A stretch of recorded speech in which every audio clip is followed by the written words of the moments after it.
বাংলা বললেই ধরো ওকে, পুড়ে দাও জেলে, থাকুক ডিটেনশন ক্যাম্পে, না হলে ডিপোর্ট করে দাও, অন্য রাষ্ট্রে পাঠিয়ে দেওয়া হোক। বাংলা ভাষা বলা চলবে না। অত্যাচার সংগঠিত করতে হবে, উচ্ছেদ করতে হবে ওদের।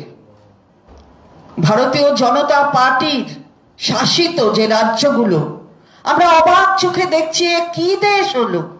সেই রাজ্যে আপনি মধ্যপ্রদেশ যান, উত্তরপ্রদেশ যান, উড়িষ্যা, মহারাষ্ট্র, গুজরাট, দিল্লি, যে কোনো রাষ্ট্রে আপনি যান, বিজেপি শাসিত রাজ্য, বাংলা বলছো।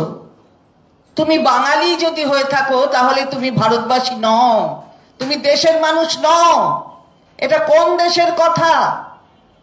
বাংলার অস্মিতাকে অপমান করা, এটা কোন দেশ? কোন সরকার রয়েছে কেন্দ্রে?